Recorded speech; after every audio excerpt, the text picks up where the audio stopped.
샬롬. 지난 한 주간 평안하셨습니까? 요즘 날씨도 이제 한결 추워지고 있는 것 같고 아침 저녁으로 생각이 많아지는 때를 살고 있는 것 같습니다.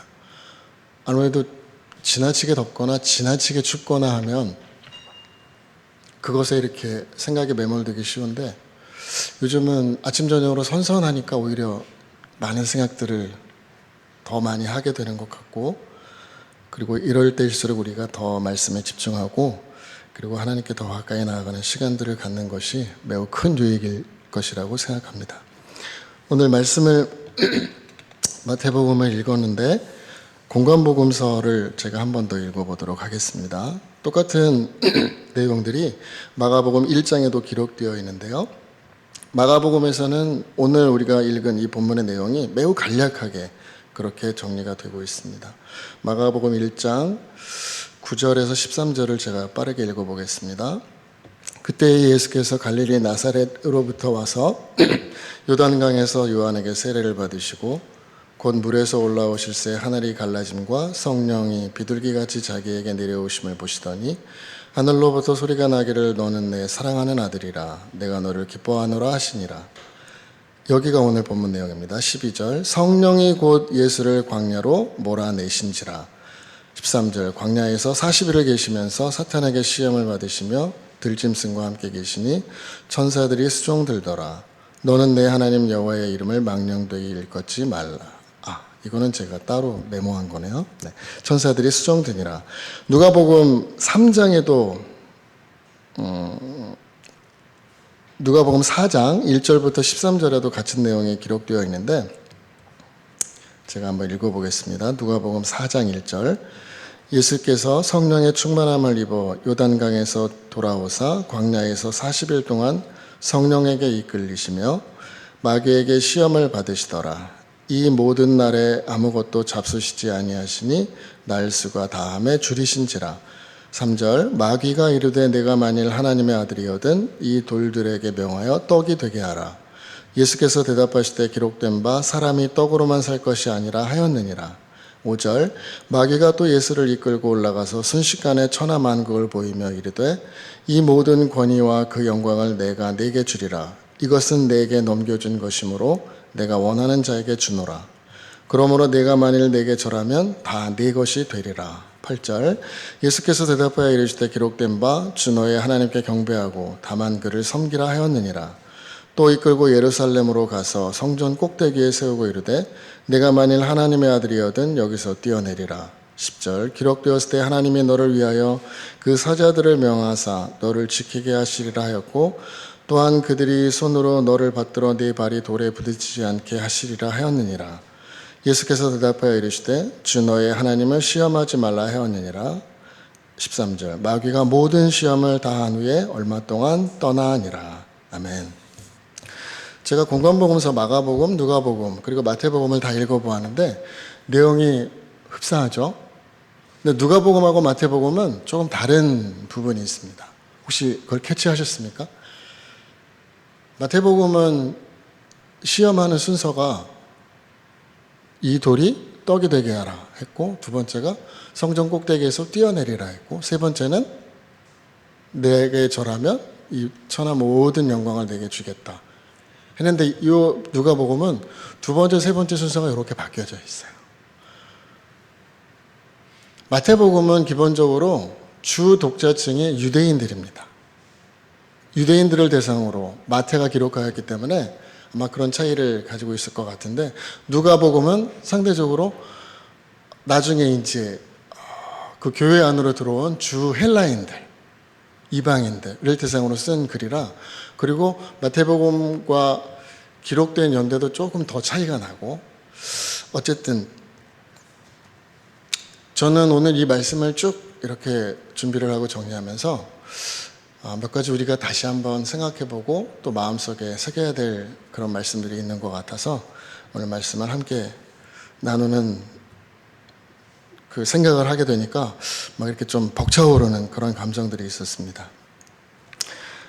우리가 먼저 알아야 될 것은 예수님께서 이 시험 받으시던 때가 예수님께서 요단강에서 세례 요한에게 세례를 받으시고 가장 충만하셨을 때 시험이 왔어요. 예수님께서 세례를 받으시고 물에서 이렇게 무트로 올라오시니까 하늘이 열리더니 하늘로부터 큰 소리가 났는데, 이것도 마태복음하고 누가복음은 조금 달라요. 마태복음은 이는 내 사랑하는 아들이다, 내가 이를 기뻐한다, 이렇게 말씀하셨지만 누가복음은 너는 내 사랑하는 아들이다, 내가 너를 기뻐하노라, 이렇게 말씀하셨어요. 그러니까 유대인들에게 있어서는 개인보다는 공동체가 중요해요. 그러니까 유대, 그러니까 이 하나님을 섬기는 백성이라고 하는 이 공동체 의식이 굉장히 투철한 사람들이기 때문에 이 사람들에게 방백처럼 이야기하는 거예요. 이는 내 사랑하는 아들이다. 그렇지만 누가복음의 주 독자 중에 헬라는 공동체가 아니라 내가 더 중요해요. 그러니까 너는 내 사랑하는 아들이라고 기록을 하는 거예요. 이런 약간의 뉘앙스의 차이가 있지만 어쨌든 예수님께서 세례를 받으시고 하늘이 열리고 성령이 비둘기처럼 당신에게 임하시는 것을 느끼신 이후에 바로 성령에 이끌려서 광야로 나가셨다는 것이 중요해요. 거기서 우리가 아는 것처럼 40일 밤낮을 줄이셨다고 했어요. 여기서 줄였다라고 하는 말의 원래 그 원어적 의미는 갈망한다라는 뜻이에요. 그러니까 육신적으로, 정신적으로, 육체적으로, 정신적으로 극도의 갈망의 상태가 되었다라고 해석을 하면 좋을 것 같아요. 그런 상태가 되었을 때 시험이 이제 시작이 됩니다. 첫 번째 시험은 매우 중요한 관문과도 같은 것인데, 첫 번째 시험과 두 번째 시험은 다 조건문이 앞에 붙어 있어요. 뭐라고 붙어 있냐면 네가 하나님의 아들이라면 라고 붙어 있어요. 세 번째는 그게 없는데, 첫 번째, 두 번째 시험은 내가 만약 하나님의 아들이라면, 이건 뭘 의미하는 거예요? 세례를 받고 무태에 올라왔을 때 너는 내 사랑하는 아들이다, 혹은 이는 내 사랑하는 아들이다라고 하는 하나님의 확증을 받으신 상태예요. 지금 그것에 대해서 지금 마귀가 도전하는 거예요. 네가 만약에 하나님의 아들이야? 그렇다면 이 돌들이 떡이 되게 해라고 시험을 하고 있는 거예요. 근데 우리가 이것을 단순히 40일을 줄였기 때문에 무엇 돌이라도 씹어 먹을 정도의 상태가 되어서 아마 그 유혹을 참기 힘들었을 거야, 이 유혹을 견뎌내고 결국 말씀으로 승리하셨어 라고 정도만 생각하시면 안 돼요. 40일을 줄였다고 하는 건 이미 배고픔은 훨씬 넘어선 상태예요. 의학적으로도 인간이 버틸 수 있는 극한의 한계는 7일, 최대한 길게 잡아도 20일 정도를 보고, 그 이후로부터 40일까지는 그냥 살아있는 육신의 형체만 남아있을 뿐이지 모든 기능을 다 상실하고 모든 기능이 다 정지되어 있는 상태예요. 그럼 우리가 이 모습을 보면 어떻게 보일까요? 돌처럼 보이는 거예요. 돌이라고 하는 건 여러분 이렇게 생각하시면 됩니다. 유대 광야에서의 돌은 흙이에요, 흙. 거기는 흙이 오히려 귀하고 그냥 돌투성이, 바위와 돌투성이이기 때문에 돌이라고 하는 것은 그냥 그 지면과 일체가 되었다라고 하는 뜻이에요. 예수님의 현재 상태는 돌처럼 되어 있는 거예요. 그런데 마귀가 와서 어떻게 시험하고 있는 것인가 하면 돌처럼 널브러져 있는 너의 몸에 생기를 불어넣어라 라고 하는 거예요. 근데 누가? 네가 하나님의 아들이잖아, 너의 힘으로 라고 이야기하고 있는 거예요. 근데 이것이 예수님께서 신명기 8장 말씀을 가지고 이 시험을 이기셨다라고 이렇게 기록되어 있는데, 이 신명기 8장에 무엇이 기록되어 있는가 하면 이스라엘 백성들이 어느 곳에 이르렀을 때 마실 물이 없어서 거의 죽을 지경까지 되었어요. 그때 막 극심하게 막 반항을 하면서 하나님께서 우리와 함께 하시지 않는다라고 하는 막 원성이 일어났을 때, 그때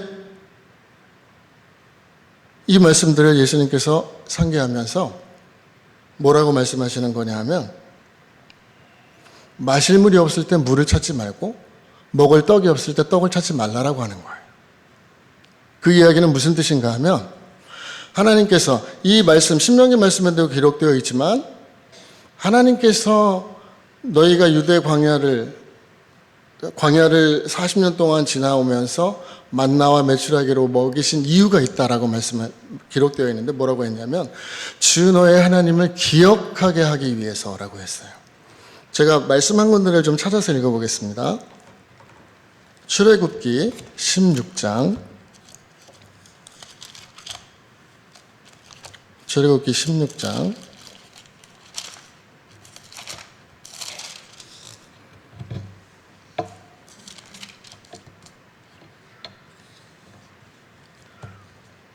출애굽기 16장에 보면 만나가 처음 등장하는 일이 있는데 이때가 언젠가 하면 애굽에서 나온 후 1절에 보면 애굽에서 나온 후 둘째 달 15일. 그러면 지금 출애굽하고 얼마가 지난 거죠, 시간이?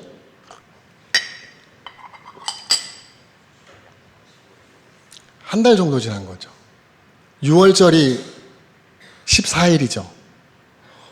두 번째 달 15일이면 한 달 정도 지난 거죠. 그죠? 그러니까 백성들이 나오면서 일단 기본적으로 급하게지만 뭔가를 챙겨 나온 게 있었어요. 그런데 그게 한 달 정도 시간이 흐르니까 이미 다 소진되었고 스스로 자급하고 해결할 수 있는 한계치를 이미 넘어선 상태가 된 거예요. 그러니까 그때 하나님께서 뭘 주시냐면 만나를 내려주시는데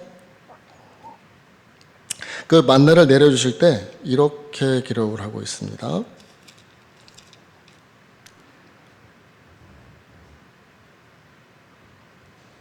4절 말씀을 보시면 16장 4절 그때에 여호와께서 모세에게 이르시되 보라 내가 너희를 위하여 하늘에서 양식을 비같이 내리리니 백성이 나가서 일용할 것을 날마다 거둘 것이라 이같이 하여 그들이 내 율법을 준행하나 아니하나 내가 어떻게 시험하리라. 예수님께서 줄이신 이후에 시험을 받으신 것 같이 똑같습니다. 이 돌들이 떡이 되게 해서 먹게 하라. 하나님께서 만나를 주신 만나의 뜻이 여러분 무엇인지 알고 계시죠? 만나가 뭐죠? 네. 모르겠다는 거예요. 이게 뭔지 모르겠다는 거예요. 만나의 뜻이 What is this? 이게 뭐지? 이런 뜻이에요. 이제껏 한 번도 경험해 보지 못했고 한 번도 본 적도 없고 한 번도 먹어본 적이 없는 그것을 하늘로부터 공급받는 그러니까 만나 이거는 이름이 아니에요. 뭐야 이게? 이런 뜻이에요. 그걸 하나님께서 지속적으로 공급해 주시는데 언제까지 공급해 주셨죠? 가나안 땅에 딱 발을 딛고 난 날까지 주셨어요. 계속해서 지속적으로. 즉 예수님께서 마귀가 예수님께 던졌던 첫 번째 시험을 어떻게 이기셨냐면 당장 이 배고픔을 해결하기 위해서 돌이 떡이 되게 하는 그 능력의 의지에서 이긴 게 아니라 주 너의 하나님을 기억하라로 이긴 거예요. 지금 자신의 몸은 지금 주변에 흔하게 널려있는 돌과 같은 상태가 되어버렸어요. 자신의 힘으로는 손가락 하나도 들 힘조차 남아있지 않을 그때에 예수님께서 하신 일은 창조주 하나님을 기억하는 것이었습니다. 이것이 바로 첫 번째 시험을 통과하는 유일한 방법이에요.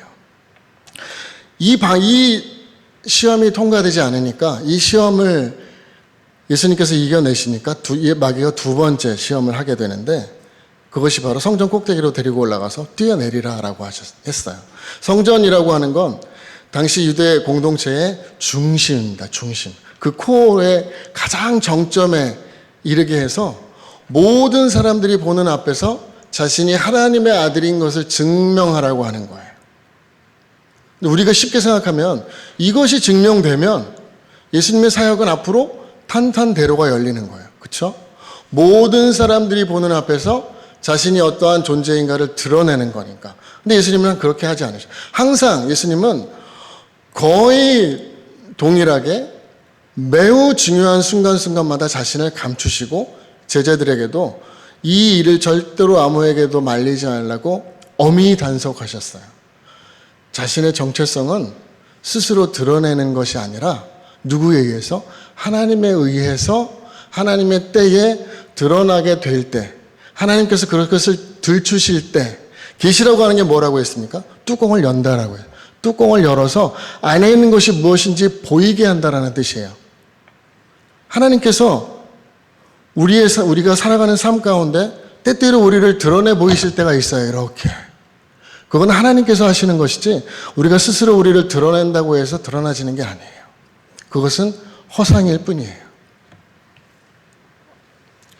제가 아까 그 말씀을 쭉 읽다 보니까 본의 아니게 그 정답 하나를 유출했는데 그 말씀이 바로 그 출애굽기에 있는 그 말씀이었는데 우리가 알고 있는 10계명 중에 제 3계명이거든. 3계명. 내 하나님 여호와의 이름을 망령되이 일컫지 말라. 여기서 망령되다라는 뜻은 실체가 없다는 뜻이에요. 껍데기라는 뜻이에요. 껍데기. 실체가 없고 비어있다라는 뜻이에요. 지금 예수님의 몸의 상태는 40일 주야를 지나고 난 이후에 껍데기뿐이에요. 실체가 없어요. 오직 하나님을 바라보는 의식만 남아있는 상태인 거예요. 이 망령되이 읽었다라는 것은 나중에 한 번 더 정리를 하도록 하겠습니다. 그 다음에 이제 세 번째 시험으로 가는데 제 생각에는 만약에 예수님께서 두 번째 시험에서 넘어지셨다면 다시 첫 번째 시험으로 다시 왔을 것 같기도 해요. 이건 어디까지나 그냥 제 생각입니다. 그 다음 세 번째 시험은 내가 만일 하나님의 아들이라면 이라고 하는 단서가 없어요. 그냥 나에게 절한다면 이 모든 천하 만국에 있는 모든 영광과 힘과 권세를 내게 주겠다. 원래 이것은 내게 맡겨진 것이다. 이렇게 이야기했거든요. 하나님의 자녀가 아닌 모든 사람들이 다 앙망하고 모든 사람들이 다 갈망해하는 것. 그것이 마귀 손에 있다는 것이에요. 이것은 세상 모든 사람들이 원하는 거예요. 하나님의 아들, 하나님의 자녀인 것은 상관없어요. 모든 사람이 원하는 것. 모든 사람이 다 손에 쥐고 싶어 하는 것.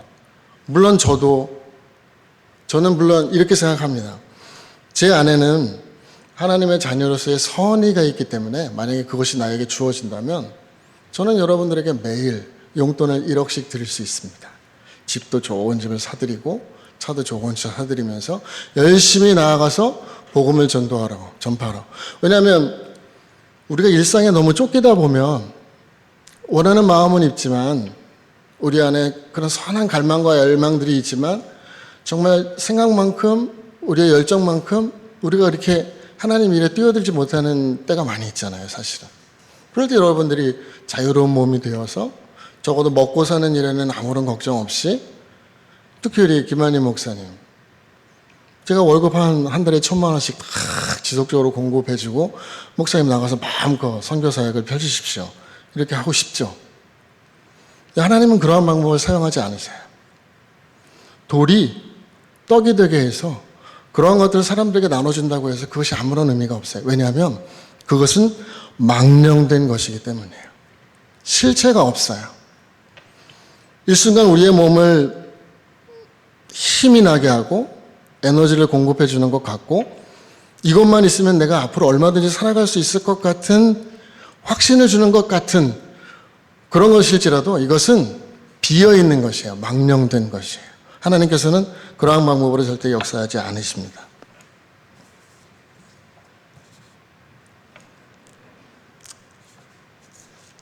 오늘 말씀을 준비하면서 제가 한 군데 말씀을 더 찾아서 이 말씀과 한번 연결시켜 보도록 하겠습니다. 창세기 3장 1절부터 6절.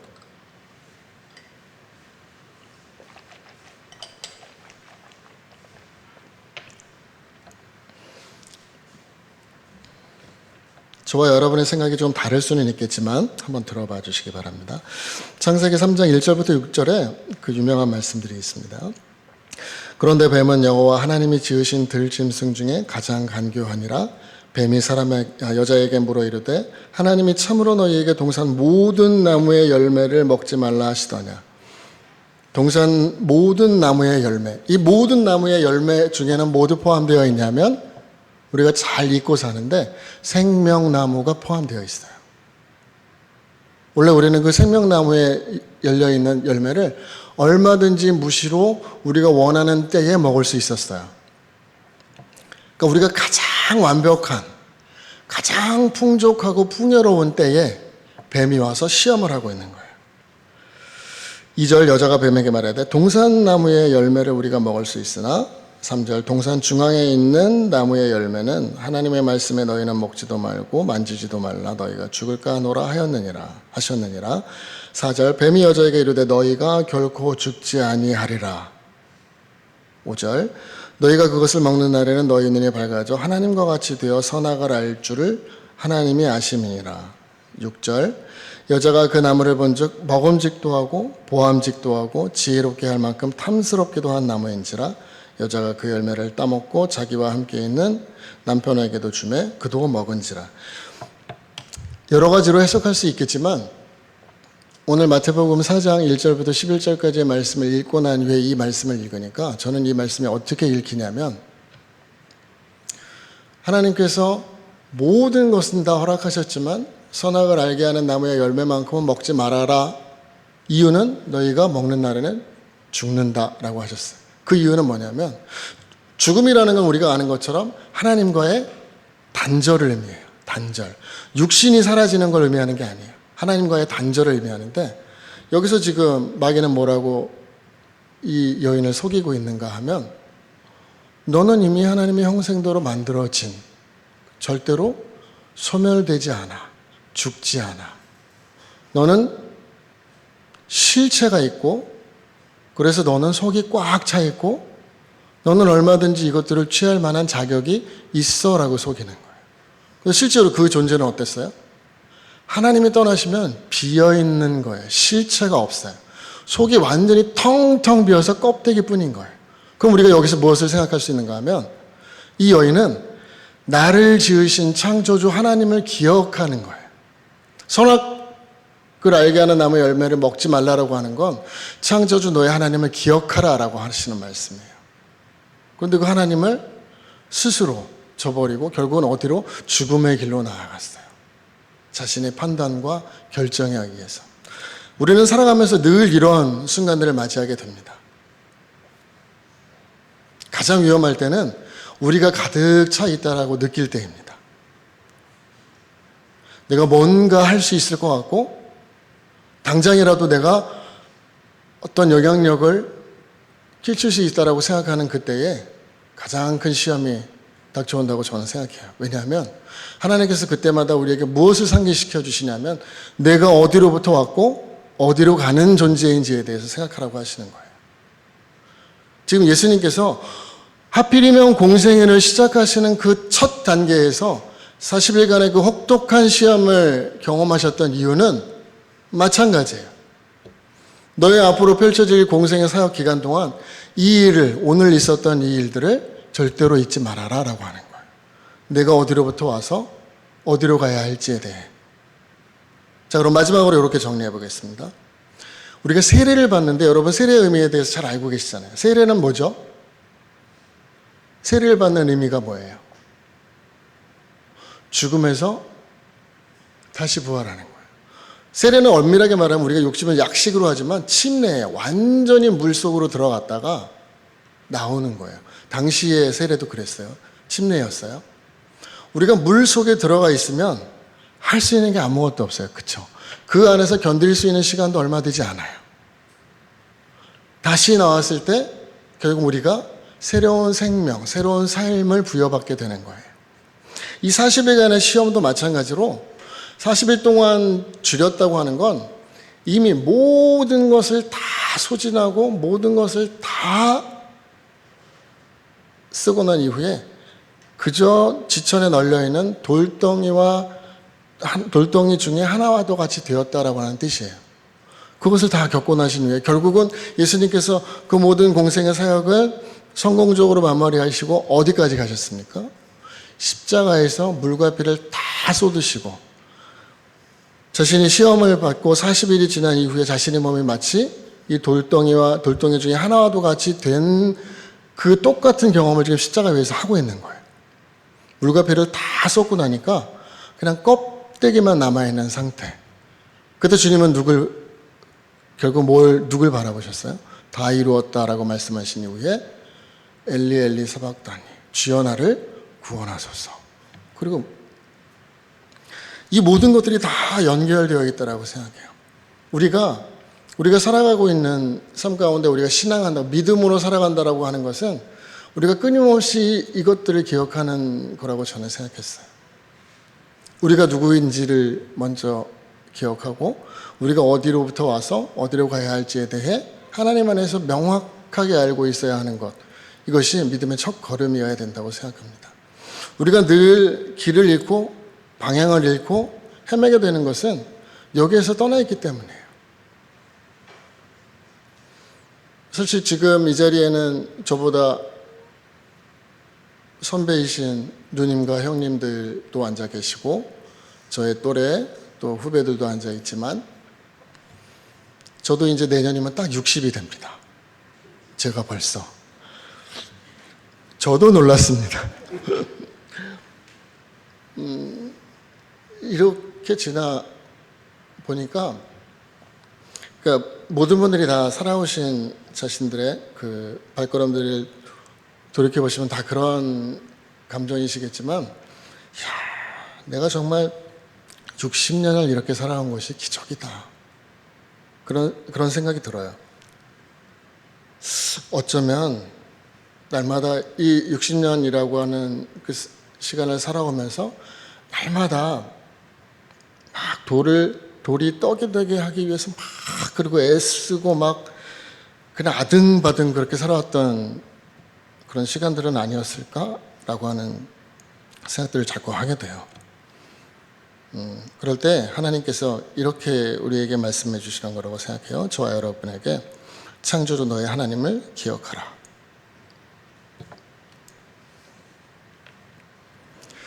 저는 우리의 삶이 그리고 우리의 믿음이 그리고 지금 현대를 살아가고 있는 우리 한국교회의 현실이 40일을 밤낮으로 줄여서 땅 위에 흔하게 널브러져 있는 돌덩이 하나처럼 그렇게 완전히 소진되어 있는 상태는 아닌가 하는 생각을 해보았습니다. 아무런 희망도 없고 아무런 대비책도 없을 것 같은 그때에 우리가 할 수 있는 것은 다시금 우리가 하나님 창조주, 우리를 만드시고 우리를 소생케 하신 하나님을 기억하고 다시 하나님과 함께 거닐며 함께 교제하고 그 친밀한 관계 속에서 모든 것이 허락되었고 모든 것이 허락되었기에 결핍이 없었던 그때로 우리가 끊임없이 돌아가는 것, 그것이 바로 우리가 현재 놓인 상태에서 이것을 벗어날 수 있는 유일한 방법이고 길이라고 저는 생각을 했습니다. 저와 여러분이 그리고 우리 사랑하는 한국교회가 다시금 하나님께 귀하게 쓰임받고 또 세상 속에서 손가락질 받는 그런 대상이 아니라 다시금 세상 가운데 하나님의 사랑을 드러내고 그것이 결국 예수님께서 말씀하셨던 가난한 자에게 복음을 전파하고 안전뱅이는 다시 걷게 되고 눈먼 자가 다시 보게 되는, 그리고 포로된 자에게는 자유를 주고 눌린 자를 다시 일으켜 세우는 이 놀라운 사명들을 감당하는 저와 여러분 그리고 우리 한국교회가 되었으면 하는 바람입니다. 함께 기도하겠습니다.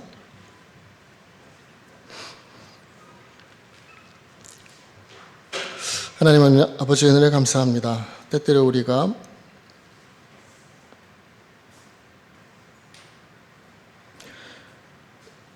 길 위에 의미 없이 버려진 돌덩이 같은 삶을 살아가고 있다라고 하는 허망함과